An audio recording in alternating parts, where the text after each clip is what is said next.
Hello dear all.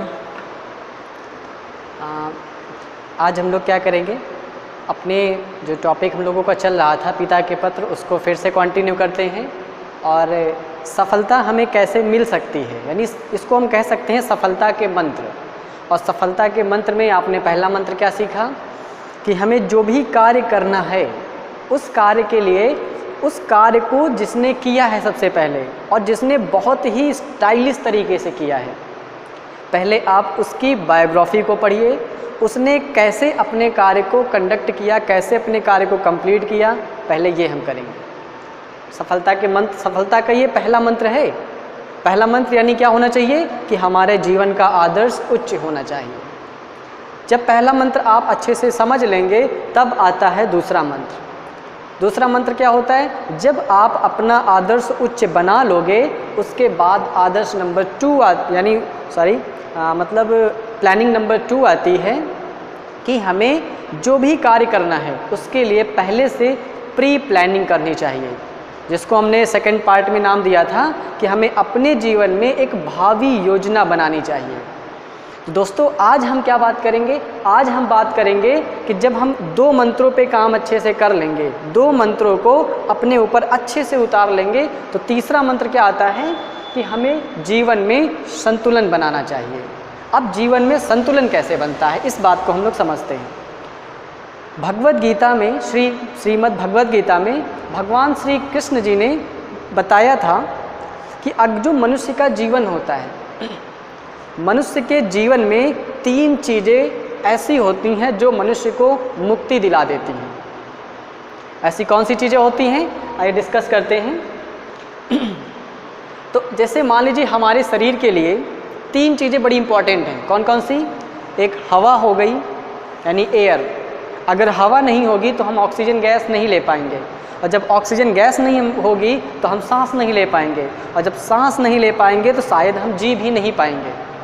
तो पहली चीज़, जैसे मान लीजिए हवा और पानी और कोयला, अगर तीनों में से कुछ भी हमें ना मिले तो क्या हमारा जीवन संभव है? आप ही बताएं। अगर तीनों में से कुछ भी नहीं मिल रहा है तो हमारा जीवन संभव ही नहीं है।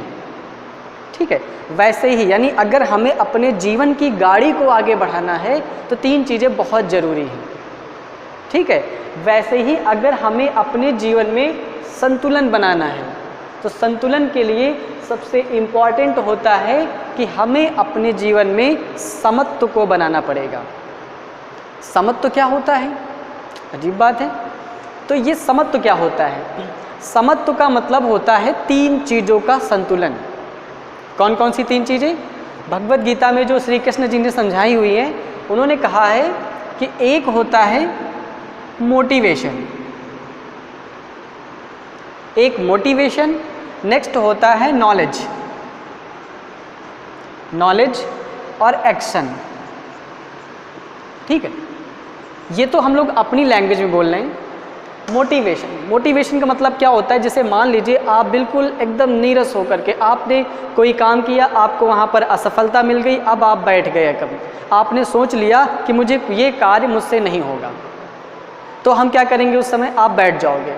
अब क्या होगा, अगर वहाँ पर कोई दूसरा बंदा आकर के आपको मोटिवेट कर दे, और मोटिवेट करने का मतलब क्या हुआ कि उसने आपके अंदर एक पेट्रोल डाल दिया, डीजल डाल दिया, तो आप एकदम से चार्ज हो गए।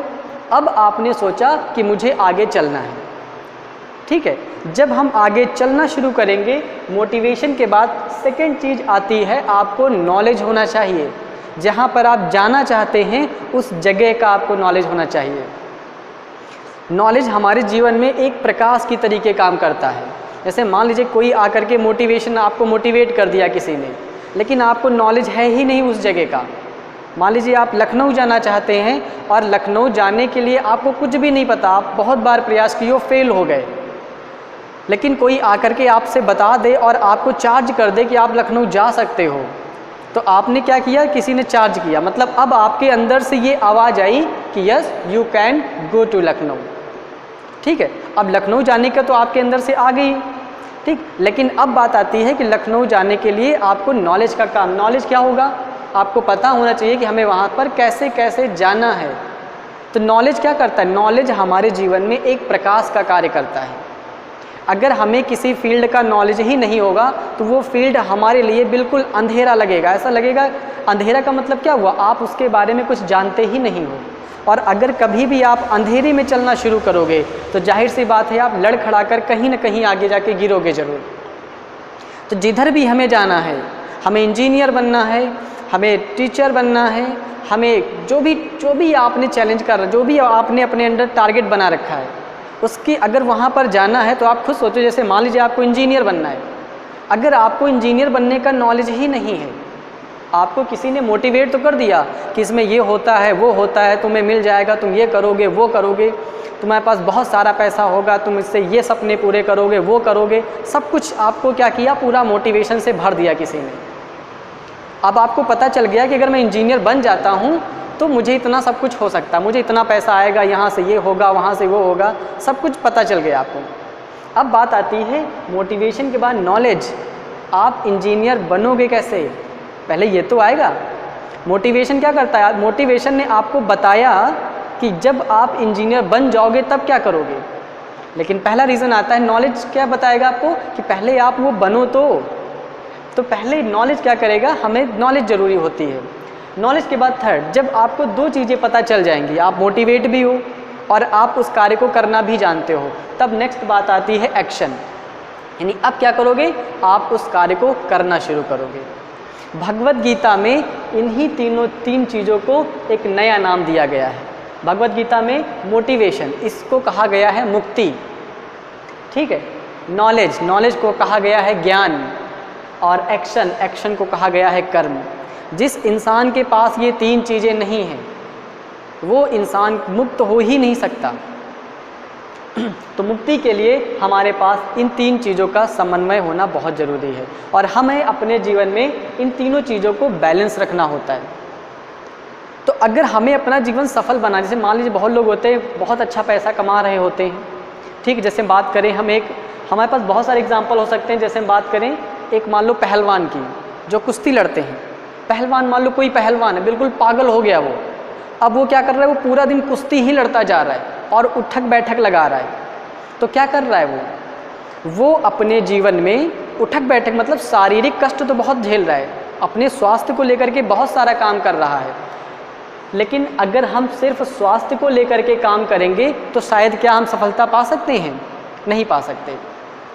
अगर हमें सफलता पानी है तो सफलता पाने के लिए क्या होता है, एक सफल जीवन वही होता है जहाँ पर शिक्षा हो, ठीक है, जहाँ पर धन हो। धन मतलब क्या, कहीं से कुछ रुपए के सोर्स होने चाहिए, ठीक।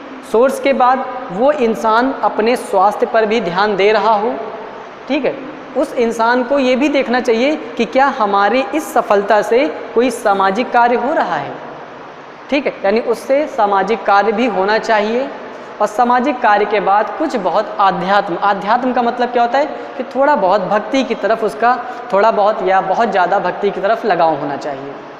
तो अगर हमें एक सफल जीवन बनाना है तो सफल जीवन बनाने के लिए हमें अपनी लाइफ में इन चीज़ों को बैलेंस बना के चलना पड़ेगा। क्या क्या, अपने जीवन में शिक्षा प्राप्त करनी है। नेक्स्ट, जब आप शिक्षा प्राप्त कर लोगे तो यानी आपको धन उपार्जन करना है, यानी आपको पैसे भी कमाने हैं, क्योंकि हमारे जीवन में पैसे भी बहुत बड़ा रोल प्ले करते हैं। जब आप दो चीज़ें अपने पास कर लोगे, यानी जब दो चीज़ों पे आप काम कर रहे होंगे, तब सबसे बड़ी चीज़ आती है स्वास्थ्य। कुछ लोग ऐसे होते हैं जो क्या करते हैं, किसी न किसी एक ही चीज़ पे लग जाते हैं। मान लीजिए कोई प्रोफेसर साहब हैं, उन्होंने क्या किया, पढ़ाई करनी शुरू कर दी। अब अगर वो क्या कर रहे हैं, वो सिर्फ किताबें ही पढ़ते चले जा रहे हैं, यानी वो किताबी कीड़े तो बन गए। यानी उन्होंने शिक्षा तो प्राप्त कर ली किताबी कीड़े बन करके, ठीक। जब किताबी कीड़े बन गए तो उन्होंने धन भी आना शुरू हो गया, पैसे भी आने शुरू हो गए, लेकिन क्या वो स्वास्थ्य को अपने ध्यान दे पा रहे हैं, नहीं दे पा रहे हैं। पूरा दिन उसी में लगे रहते हैं, मतलब ये चीज़ उनसे छूट रही है। सामाजिक कार्य भी कर रहे हैं, वो पढ़ाई यानी शिक्षा दे रहे हैं, मतलब सामाजिक काम भी कर रहे हैं, अध्यात्म भी कर रहे होंगे, लेकिन हो सकता है वो स्वास्थ्य को ध्यान ना दे पा रहे हों, ठीक है। जैसे मान लीजिए कोई और आप ले सकते हो, जैसे मान लो कोई कुश्ती है, पहलवान है, कोई पहलवान क्या करता है, वो पूरा दिन उसने सोचा कि अब हमारे जीवन का उद्देश्य है कुश्ती लड़ना, तो क्या करेगा, पूरे दिन वो कुश्ती लड़ने के लिए बिल्कुल सोचता रहेगा। तो मतलब क्या हुआ, कि वो पूरे दिन अपने स्वास्थ्य पर काम करता रहेगा, ये अच्छा खाएगा, वो अच्छा खाएगा, अपनी बॉडी उठक बैठक लगाएगा, मतलब पूरे दिन वो स्वास्थ्य पर काम कर रहा है, तो क्या वो शिक्षा के लिए कुछ कार्य कर रहा है? नहीं कर रहा है। क्या वो आध्यात्म पे काम कर रहा है? नहीं कर रहा है। तो दोस्तों, अगर हमें सफलता प्राप्त करनी है तो सफल जीवन वही हो सकता है जहाँ पर इन 4 या 5 चीज़ों का समन्वय हो रहा हो। 5 में से आपके जीवन में शिक्षा भी होनी चाहिए। जब शिक्षा होगी तो आप धन को भी अर्जित करना आपको आना चाहिए, और सबसे इम्पॉर्टेंट आपके स्वास्थ्य पर भी आपको ध्यान रखना आना चाहिए। ठीक, आप अपने माध्यम से कितना सामाजिक कार्य कर रहे हो, ये भी शिक्षा आपके यानी सफल जीवन में बहुत बड़ा रोल प्ले करता है। और आपको आध्यात्म की तरफ भी झुकना चाहिए। तो अगर हम इन 5 चीज़ों का बैलेंस बना करके चलते हैं तो निश्चित ही जिस इंसान के जीवन में 5 चीज़ें जुड़ी हुई होंगी, वो जीवन निश्चित ही एक सफल जीवन माना जाएगा। तो डियर ऑल, आज हमने फिर से एक और बात की, यानी लेटर के जीवन में संतुलन की बात की। Thank you very much.